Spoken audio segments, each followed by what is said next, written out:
All right, guys. Hey, thanks for joining me today. Find that local support team. For us, it was kind of comical. What? I said it's me. Yeah, Miss Comedy out there. Find your local support team. For us, it was kind of a challenge. 50 hours a week in the cities to pay for the Lexion Bale wrapper and greenback and. That's going in. If they can hear it, that's going in. Yes, your local support team. What she's saying is send your wife to work in the cities. That's your local support team. It's great to have the comedy in the background. But no, you find your local support team. For us, it was kind of difficult. There was a couple farmers south of us that had been through no-till for a lot of years. There's a few people doing no-till around. There's a couple people getting into strip-till, and they had really seen a lot of success. So for us, that was the people that you could bounce ideas off of. But what made it very hard is your own mind, overcoming yourself, and then overcoming all the naysayers. You didn't want to be the guy at the cafe. But it's important to have that local crowd that when it comes time to whatever you want to implement. And the great thing today with the soil health is it's not full till or no till anymore. You got every spectrum, every scenario in between. The no-till Nazis and the full till of nothing works here other than full tillage crowd. Both them idiots have left the room kind of deal. We're just going to do what works for you as baby steps. Maybe it's just reducing tillage. There's guys here that have been doing no-till beans for 15, 20 years. But they still do full tillage for the corn, or they do a minimum till for corn just because they just haven't accepted the fact that the corn's going to work when for a decade they've had great success in no-till beans. And you'd think it would be a natural step, but they're just not ready to take that leap. But you can do reduced tillage, you can do zone tillage, you can do cover crops, you can do strip till, whatever, strip till with or without cover, strip till with or without banding the fertilizer.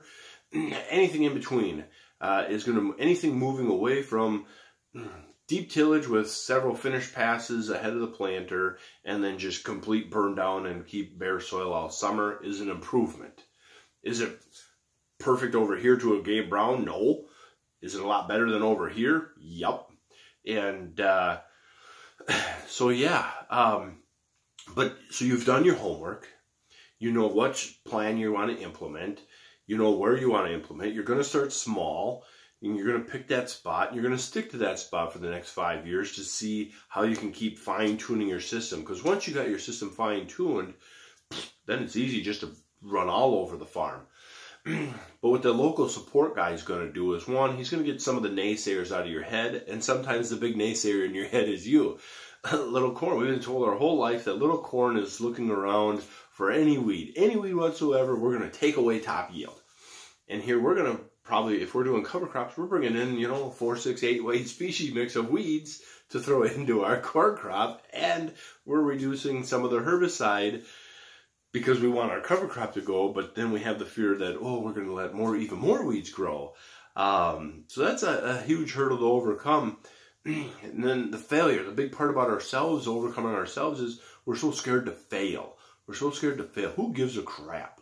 Who gives a rat's crap if you have a failure? Because what's a failure?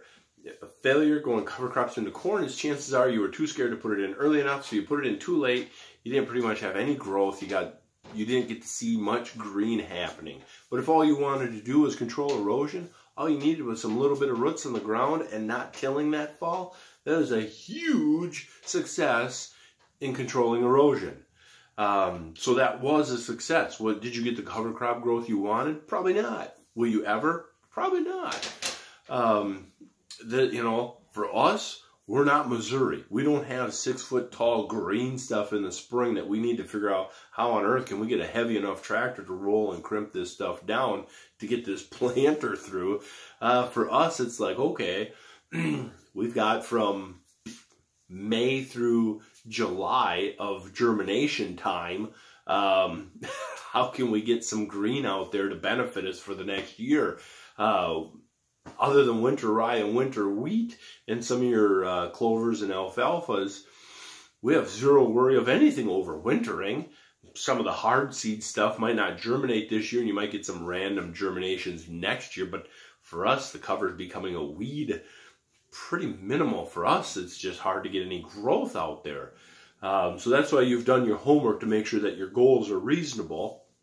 But yeah, a failure of cover crops and soybeans. Maybe you did go in too early, and now you kind of got a mess at combining time. You got some green growth down at the ground, and you got to try and fight that through your sickle. But that's where your local support will help you, because they've already been down this path. They've had them headaches. Give them notice of when you might be going to the field.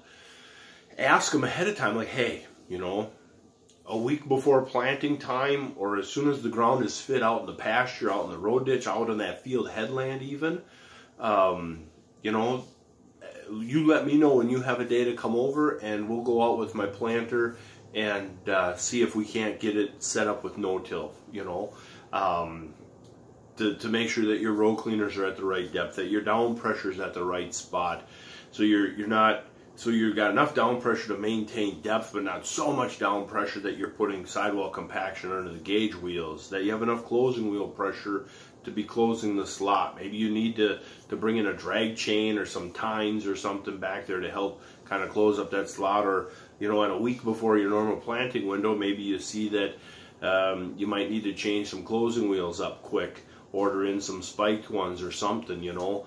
Whatever your scenario is, if you got a new strip till machine, talk to the people that you got it from, or some neighbors or whatever they're doing strip till, or both. A week before you're supposed to be out getting stuff strip tilled, find the edge of the field and just start playing with the machine.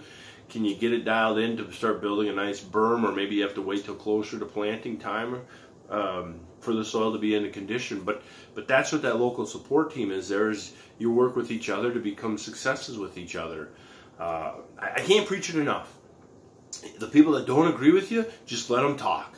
When your local agronomy team says stupid stuff like, you know, that don't work here, we're too cold, we're too wet, we're too far north, well, you're an idiot. You just no longer want my money. I have no animosity against you. I still like you as people. You just talk stupid and it irritates me whenever we get into this subject, so don't talk to this subject to me. I'm not here to change anybody's mind. I'm not here to sell anything. And so if you don't have to convince the naysayers, there's no point in arguing with them. If they want to be negative or be a naysayer, let them be. Just change the subject. As soon as they start telling you how that stuff don't work here, how'd your fishing trip go, Bob? Pretty simple. Just skirt the whole subject altogether. No reason to make it weird. On that, guys, I'm going to end right there. Find your local support team. They could be a huge lifeline for you in your new adventure starting in 2019. So thanks for watching.